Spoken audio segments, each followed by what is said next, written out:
Well, I made her. It's been quite an adventure today. So, managed to get down the minimum maintenance road with the Subaru.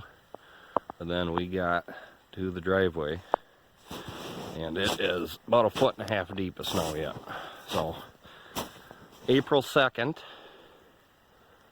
So, we're well into spring. And still about 1.5 feet of snow here. It is... I mean, it's deep, like, ridiculous. So I had to park at the end of the road here, and then I walked up and I grabbed a four-wheeler, and then I pulled all her stuff up on the toboggan there. But did a little exploring when I got here. Looks like everything's intact. Cabin's still here. All the tools are here. The four-wheelers are still here. We haven't been up here since, well, I was up here in the end of November. So, I mean, it's been a couple of months. Yeah. As you can see, the little, all the snow that came off the shed here this year.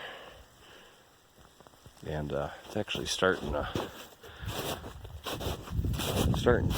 sleet a little bit here. Yeah, so we made it. We got all our crap up in here. And yeah, that's pretty much it. It's just it's a mess here. As you can see, I got some tracks going around here. I've been walking around a bit doing stuff.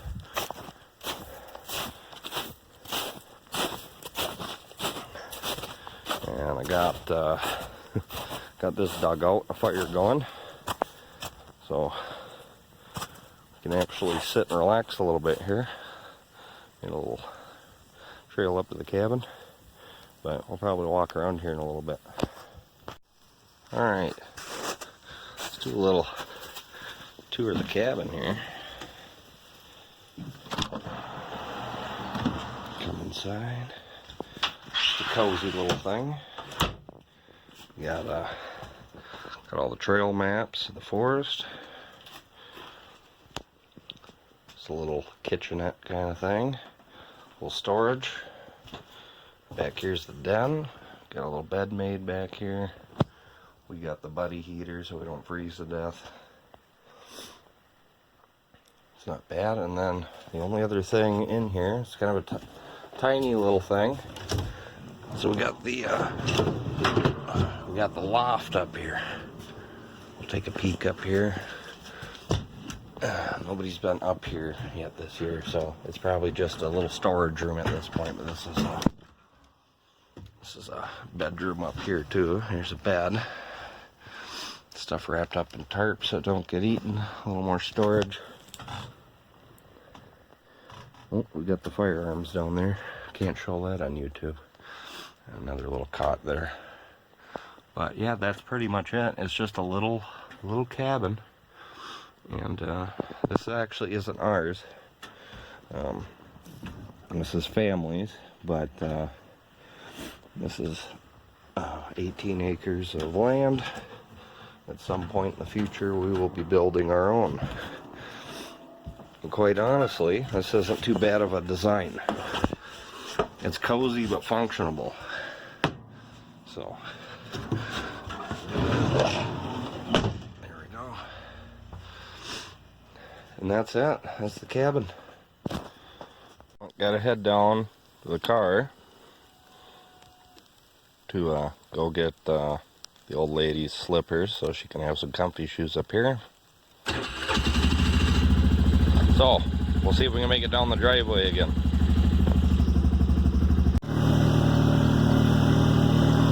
Freaking deep.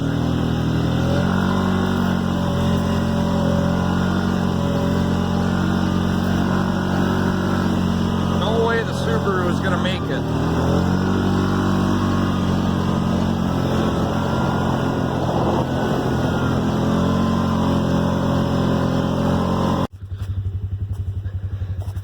As you can see, we got the Subaru buried here at the end of the driveway. So we're released off the road. Had to dig out a little spot in the park. But, you know, it's pretty deep. Let's see here. Yeah, it's a foot of snow right there. Let's see how much right here. It's definitely about a foot and a half there. It's definitely like 18 inches. So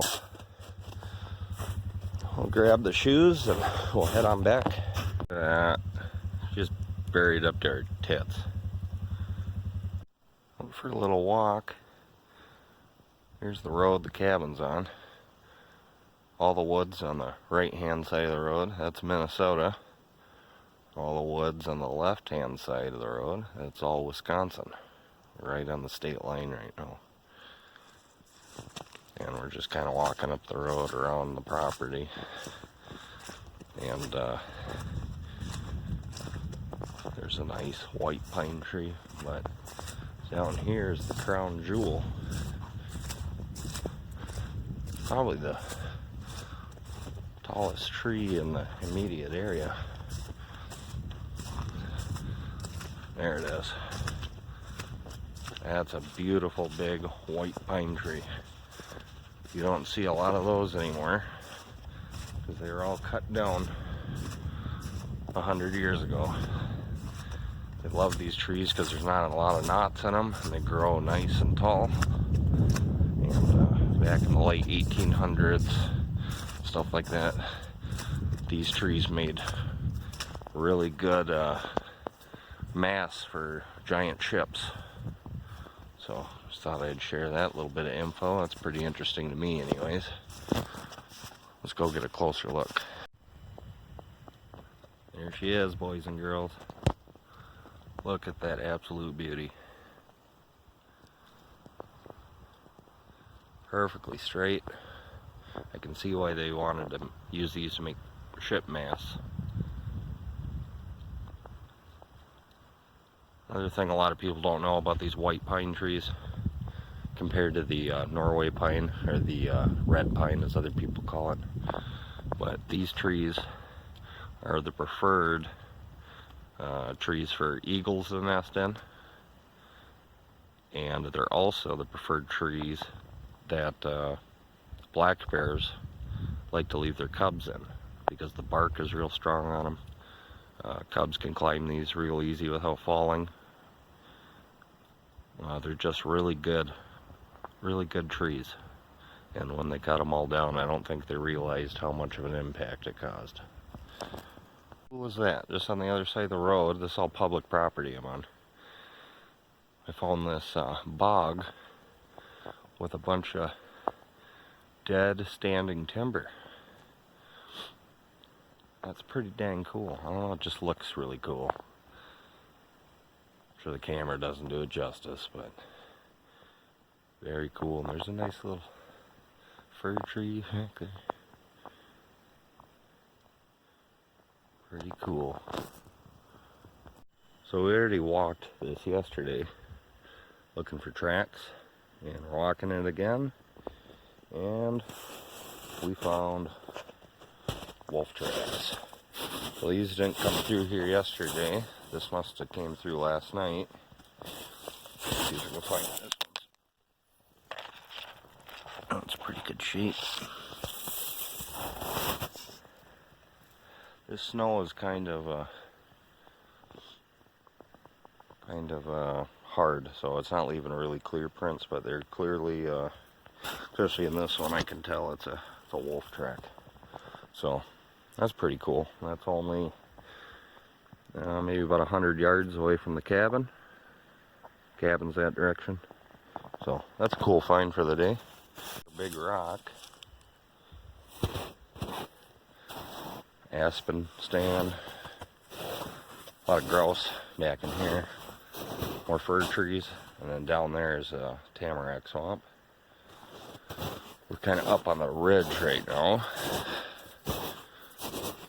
And we're going to come back to this white pine tree. Not as big as impressive as the other one, but wanted to come back up here because this might be a good place to set up a camp. Example. So the reason why you don't want to cut down all these big white pine trees either, even though there's one right here that's really nice and pretty, but there's all these little saplings. Now look, I don't know if you can see very well, but the very top of that bitten off. Top of that bitten off. This one still has its main buds, luckily, but it's not getting enough sunlight. You can see the needles are turning brown on it. So what happens, these white pine trees have really sweet buds on them, and when the deer are real hungry in the winter time, they come and eat the buds off them because there isn't a lot of other stuff to eat. But unfortunately, it kills a lot of these little trees. So that one will be okay. I think I'm going to try transplanting that one to a better spot this year when the ground thaws out. But these two are pretty much, they're goners. They won't grow anymore. Their main growth bud is gone. So that's it. They're done. Right underneath the bigger pine tree. Look at all the deer poop. And there's those little pine trees right there that were eaten off. So, I'll show you, it's the deer doing it. Going through this patch of fir and aspen trees here. It's a nice little grove. I bet you this is not going to be possible to go through in the summertime, so now is the best time of year to check this stuff out. That right there, you see a stump in the woods, and it's shaped like that. You know, that's the work of a beaver. And then we look over here, same thing. Which, that's not any fresh beaver sign, but that tells me, I think that opening back here, can't really see it, you can see it through the trees there a little bit, which tells me that that's probably a dammed up area by a beaver. So we'll see if we can maybe go find that beaver lodge. Oh man, you probably can't see very good. I'll try zooming in. That black hole, that's not dirt, that's a hole. That's a bear den underneath that tree's roots. So I'm probably going to turn around and get out of here. It's a warm day, it's springtime, you never know when that hungry thing's going to wake up. More wolf tracks, these are kind of faint. Can make that one out pretty good.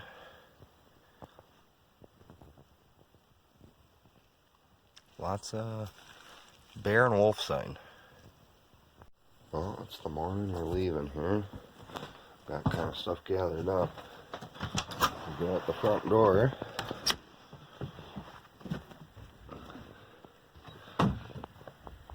And we got snow.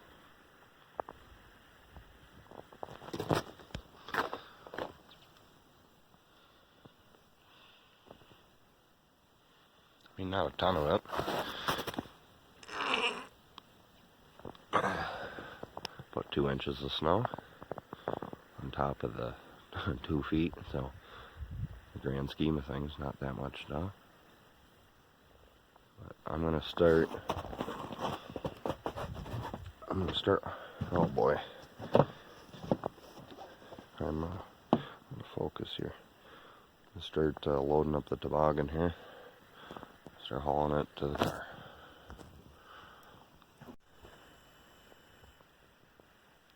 Here's the hike back to the car. Really pretty morning with all the snow all over the trees. But pulling stuff in the toboggan on the road, I could have done without. The price you pay.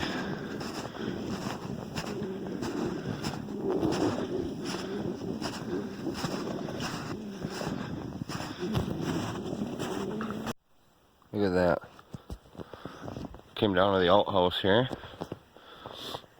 Make sure that the toilet paper's put away in the coffee can so the mice don't get to it. We got fresh wolf tracks coming right up to the outhouse. Seems like it went over here by this fir tree.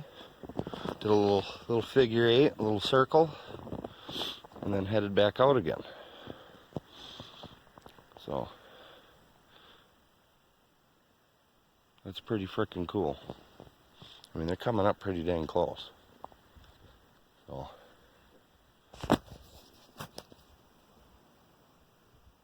well, we got out of our parking spot. Put down a little bit of gravel and dirt and stuff under the tires. Make sure I could get out this morning, but what a great view to leave. Got the car warming up right now. Take a look down the road again.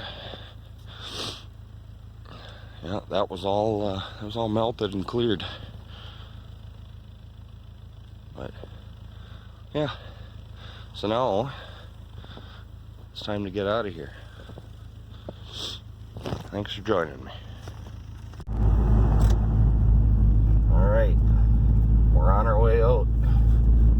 It's definitely snowed, but very pretty drive. But that's the end of the trip, so take care.